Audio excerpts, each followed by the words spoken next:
Hey, what's up guys? It's Tip, and welcome to Gnomeregan. Gnomeregan is a level 26 to 35 dungeon located on the northwestern quadrant of Dun Morog, just due west of Ironforge. Now I say 26 to 35 per the meeting stone, but in actuality you probably won't be able to complete Gnomeregan until you're around level 28 or 29, so bear that in mind. There are between 10 to 14 different quests in Gnomer, depends on how you count them because a lot of them have multiple parts, and because Gnomeregan is located in an Alliance zone, the vast majority of the quests are targeted towards the Alliance. Recommended classes for Gnomeregan are actually a little bit different than you might be used to. First and foremost, let's start off with the tanks. Believe it or not, this is actually the first tank where I'd recommend a Feral Druid. Now, Feral Druids don't necessarily have the taunt or the threat generation that a warrior has, but they do have some nice AoE abilities that'll help you pick up some adds at a very particular part of a dungeon. So in this case, I actually do recommend them. Now, in my previous videos, I noticed that a couple of you guys have had some additional recommendations regarding classes.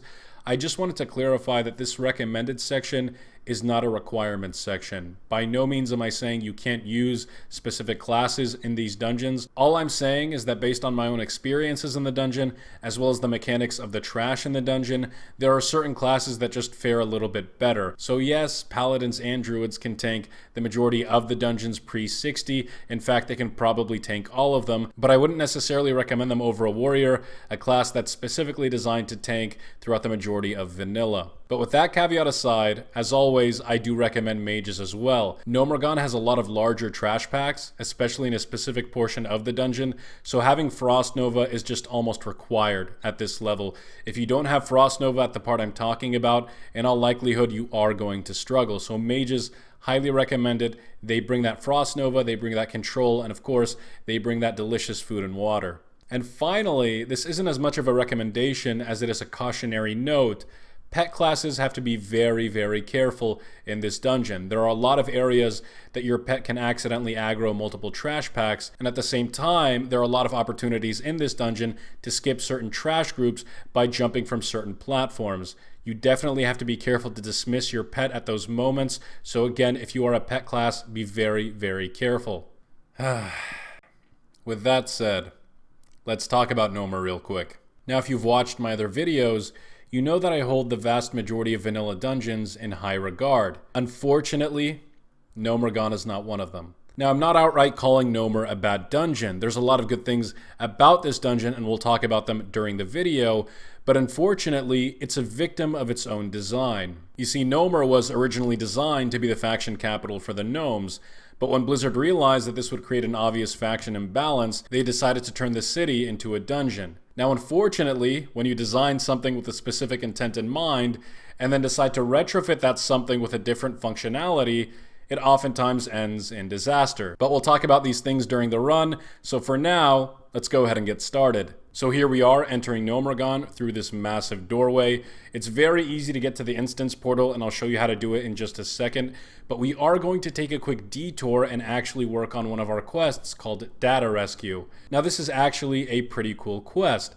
Essentially, the objective is to loot a punch card off of some of the mobs outside of the instance portal, and from there, take that punch card and upgrade it at a variety of different punch card stations throughout the instance of Gnomer. Obviously, the deeper you traverse into the dungeon, the higher up you can upgrade your punch card until you finally complete the quest by achieving or obtaining the prismatic card. So to start this quest, instead of making a left to the instance portal, you actually want to make a right here outside of Gnomeregan and kill some of the elites outside to loot the basic or the white punch card, and from there you can upgrade it at this first matrix punch card station. Punch card stations B, C, and D are located inside the instance, so make sure whenever you pass one to upgrade your card as you're progressing so you get credit for the quest at the end. Now in this room over here is the objective of another quest, TechBot. If you have the Save TechBot's Brain quest, make sure to go right instead of left before you enter the instance portal.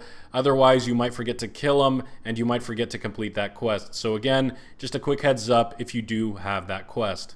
But if you've already completed those quests or you're just not interested in doing them, instead of making a right, take a left when you enter Gnomeregan and it will take you directly to the instance portal. First and foremost, guys, something you'll probably notice throughout this video, This footage was actually taken from multiple runs. 4 is the number of times I actually ran this dungeon. Now, I'm not saying this to embarrass myself in front of you guys.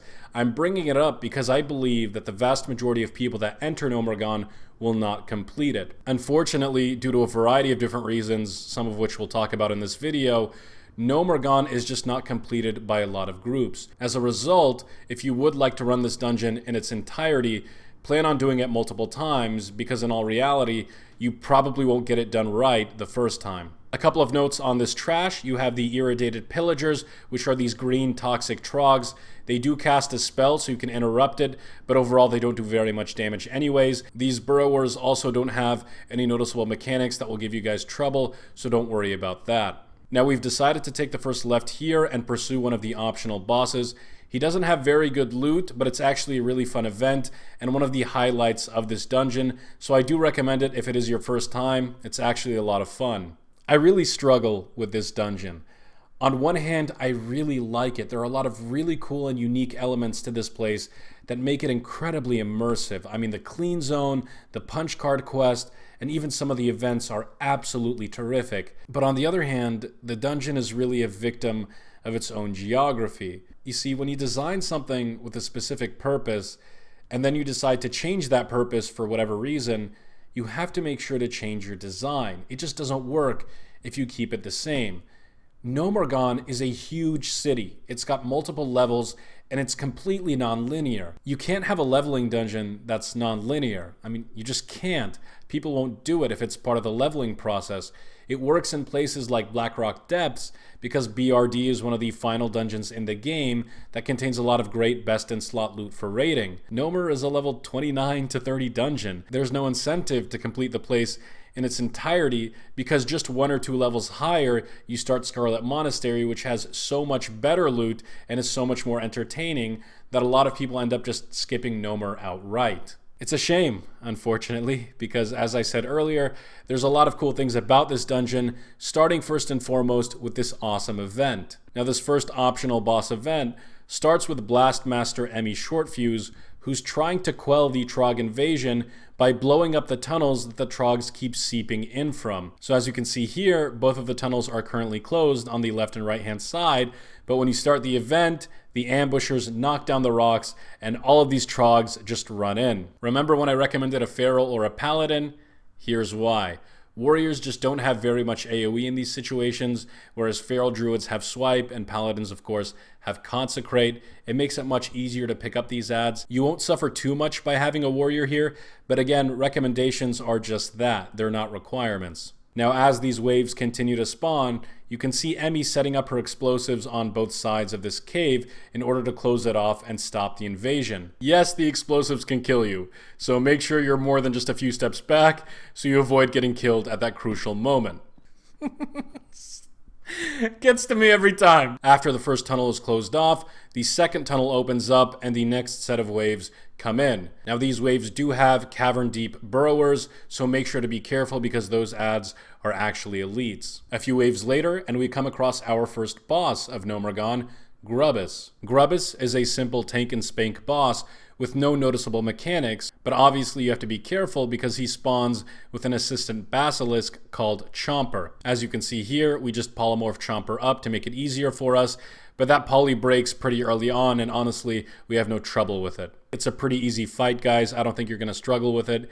And unfortunately, because it's not very challenging, it doesn't offer very good loot. But regardless, I like this event. I think it's really fun. It's a nice change of pace to what we see in typical dungeons, and I think it is the first ever wave mechanic implemented in a dungeon thus far. I could be wrong, but I think it is the first one, and honestly, I like it. I like Emmy, I like the aesthetic, and I like how she blows up those tunnels. It makes it feel like this Trog invasion is actually happening. Continuing onward, we are coming across our next corridor. Like the first corridor, this one is technically optional, but there is an escort quest here, so keep that in mind. And at the same time, this is one of the easier ways to get to the clean zone, which we'll talk about in just a little bit. This place had so much potential, man. I mean, you can see it as you're walking through. It feels like a Gnome City, and it's so huge, and there are so many different layers, and it feels like there's a surprise behind every corner. But it just doesn't work as a dungeon. There's no flow, there's no direction. there's no sense of progress. It just feels like you're going in circles back and forth. And honestly, it's one of the reasons why a lot of people don't finish this place. Just a quick heads up, this is one of the locations of the Matrix punch card machines. Don't forget to be upgrading your card sequentially throughout the dungeon. If you have a white card, you won't be able to upgrade it at the punch list C module. You have to upgrade it progressively from A, B, C, all the way to D. So again, keep that in mind. Keep an eye out for these punch card machines. They're all over the place. So we've cleared the room, and now we've arrived at Kenobi. The objective of this escort quest is to take him back to the start of the dungeon. Obviously, because you've killed all the trash up until this point, it's very easy. You just run back to the instance portal. Now with Kenobi escorted, we are actually progressing into what I believe to be the coolest area of this dungeon, the clean zone. Now this is really cool, the idea of a rest area in a dungeon. I think it's very unique, and I think this is the first time this actually comes up in vanilla. But the clean zone is one of those places that harbors a lot of mystery. There are several quest objectives you can complete in the clean zone, and at the same time, it gives you a peek as to what Blizzard's original design intent was for this place. You can see some of the nooks and crannies that would have made this a really cool city. Unfortunately, that didn't happen, but it's still nice to see this remnant of what would have been a really cool idea. So here we are now at the main lobby, or I guess atrium of Gnomeregan. You can actually get to this place right away by jumping off the platform at the start of the instance, but here we've gone the correct way, quote unquote, and we've gotten to the Viscous Fallout, which is one of the bosses down in this area. The Viscous Fallout doesn't have any mechanics per se, but what makes him annoying is that these toxic slimes that are surrounding him can actually aggro you quite easily as they patrol around. So one thing you want to be careful of when you kill these slimes, they do drop a bit of a poison cloud on the floor that does a significant amount of damage. So if you're in a situation where you aggro the boss and a slime, make sure that when the slime goes down, you do kite the boss out of the toxic sludge so your melee doesn't take too much damage. But aside from that, this boss is very easy, and he actually has a pretty decent amount of loot. Toxic Revenger is a 1.9 speed dagger that's actually really good for rogues, and honestly can benefit warrior tanks as well. At the same time, the Cloth Boots, Acidic Walkers, do have a bonus to spell power, which is called damage and healing in vanilla. One of the first blue items in a dungeon to have this bonus effect. So again, very good, very desirable by the majority of casters in here. So we're making a left down this corridor and progressing further into the dungeon. A couple of things to watch out for. First and foremost, make sure to hug the wall. Stay on the left-hand side because there are two lanes in this corridor, the bottom lane and the top lane, and trust me, you can aggro both unless you hug that wall. So be very, very careful. We make a couple of mistakes here and aggro some additional mobs, but this is again one of those places that a lot of groups struggle with. So be smart, be wise, hug the wall, and don't aggro extra packs, because if you do, in all likelihood, you're going down.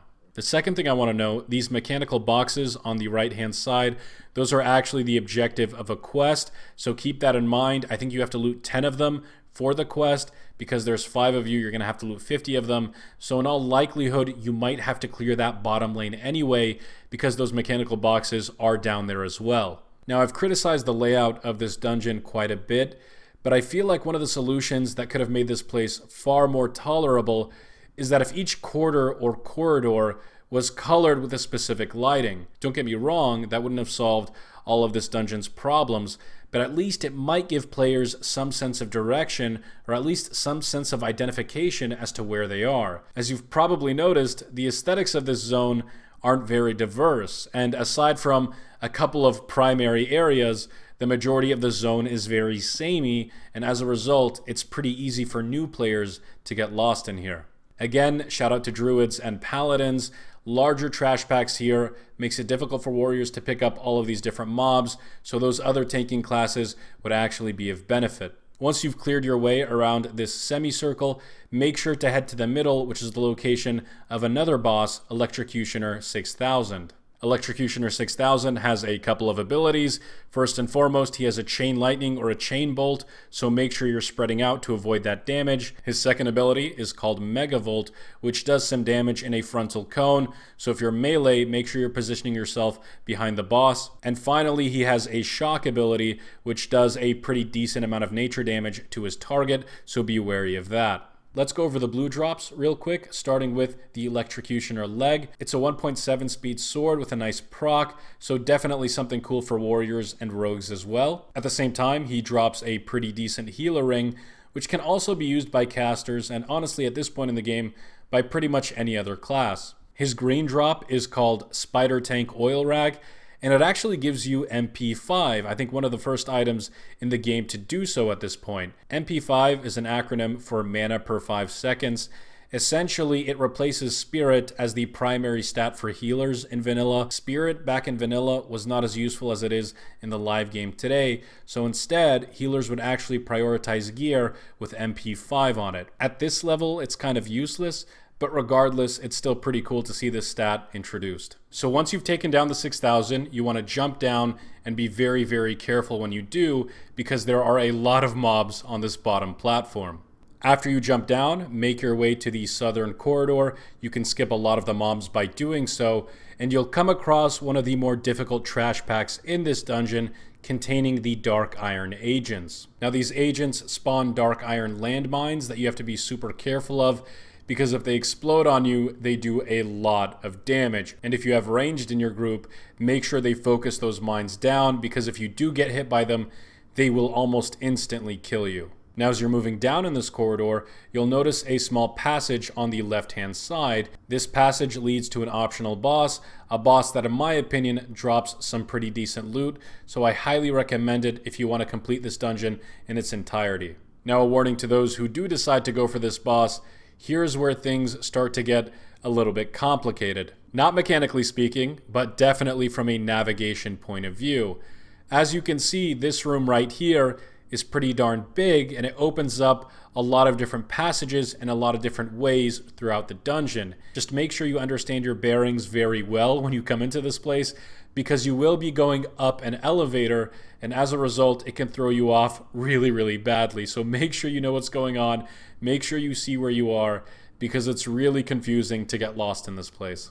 And here we are, clearing this final Flame Walker, before we get to the optional boss, the Crowd Pummeler. The Crowd Pummeler has a couple of abilities you need to be careful of. First and foremost, he has an arcing smash that does damage in a cone in front of him, so obviously for melee, stay behind him. And his second ability, the more annoying one, is called Crowd Pummel. And as you can probably imagine, it pummels nearby targets and interrupts them from casting spells for a certain amount of time. So be very careful of that if you're a caster. Make sure to stay far away from him. You probably don't want to be nearby anyways. But CP960 is not famous for his abilities, he's famous for his loot. And I'm not talking about the boots, ladies and gentlemen. I am talking about the 2.0 speed two-handed mace called Manual Crowd Pummeler. This thing is a paladin's dream weapon at this level. 2.0 speed, but at the same time, it has an incredible proc that increases your attack speed by 50% for 30 seconds. You're going to have 1.0 attack speed for 30 seconds using a two-handed mace that has 16 strength on it. Not too shabby, to say the least. Now, if you saw my Whirlwind Axe video, you know that at level 30, warriors pick up the Whirlwind quest line, and as a result, this weapon isn't that desirable, which is kind of bad for us. But for paladins and even druids, if you want to run this place, make sure you check out this boss, because this mace is literally to die for at this level. Alright, so to get back on the main progression path of this dungeon, we're just going to take this elevator down and head back to that long corridor that will eventually take us to the final boss of Gnomeregan, Thermaplugg. Alright, so this is one of the hardest pulls in the entire dungeon, because there are 3 Dark Iron agents, which are difficult enough to deal with, and on top of that you have an Arcane Nullifier at level 32, which does a lot of damage and mitigates a lot of magic damage. Try to polymorph if you have a mage, fear if you have a warlock, it's okay. I don't think they fall to the bottom floor, and I don't think there's really a risk of additional aggro here. But no matter how you spin it, this is a difficult pull, guys. It really is. The Nullifier nullifies a lot of damage, The agents spawn a lot of mines, and overall it's really easy to pull additional groups like we did in this case, and unfortunately we do go down here. Now the good news is, if you finish that pull, you won't have trouble with anything else left in this dungeon. And with that pack down, we have no other objective left but the final boss, Mekgineer Thermaplugg. Now Thermaplugg is not necessarily difficult, but he does have a unique mechanic that requires you to do something outside your normal rotation. Every once in a while, he spawns these walking bombs that you have to destroy, otherwise they do a lot of damage. And one of the ways to destroy those bombs is by pressing this big red button by the module or the column that starts lighting up with lightning. As you can see here, that module was lit up and was turned off by our warlock. So when you see those columns light up, make sure that somebody in your group, probably a range, goes and turns them off by pressing the big red button. But I do like this fight, I really do. I think it serves as a pretty good finale to a dungeon that was not necessarily orthodox to begin with. So overall, I'm happy with this fight. I like the fact that it introduced a non-intuitive mechanic, and even though it's kind of easy, I can see why in vanilla back in the day it was pretty hard. But as cool as the encounter was, the loot off of Thermaplugg is far, far cooler. Let's start with the shield. A level 32 blue that has a chance to strike enemy targets for 35 to 66 nature damage. That's really good for AoE tanking, especially for warriors who don't have much AoE to begin with. The second item is a level 32 ring, which has resistances on it, but it will also have a random bonus, which can be something like of the whale or of the bear, etc. Random stats on it that can contribute to your overall stat template. Thirdly, he drops a pretty good axe at 2.7 speed with 18 strength and 7 stamina. Unfortunately for warriors, by this point you probably have the whirlwind axe, so this isn't quite as good. But if you by chance didn't get to finish that quest yet, or you're not planning on doing it, this is a decent axe and it will help you down the line. And finally, we've saved the best for last, Electromagnetic Gigaflux Reactivator. A great headpiece for cloth wearers, 12 spirit, 15 intellect, and it has a use ability that channels a bolt of lightning and hurls it towards all enemies in front of the caster, causing 147 to 168 nature damage. After that, the caster is then surrounded by a barrier of electricity for 10 minutes. Now the shield only does 5 damage to attacking enemies, but overall it's still pretty good. I can really see DPS wearers using this to inflict a significant amount of AoE damage. So overall, I think it's pretty cool, and honestly, it just looks really, really sick. Very unique, very mechanical, and it's a nice little item to round off this dungeon run. But that's Gnomeregan, fellas. Not my favorite instance, unfortunately. It suffers from a lot of fundamental flaws that prevented this place from being a potentially really cool city or a really cool max level dungeon. But overall, I do think it's a unique experience. I wish groups would finish this place to its entirety, but unfortunately, just because of the way it's positioned in the leveling scheme, a lot of people will just stop halfway through at the first wipe. But I hope you enjoyed this video, guys. If you did, sub it up and stick around because we got more coming. And as always, tips out, baby.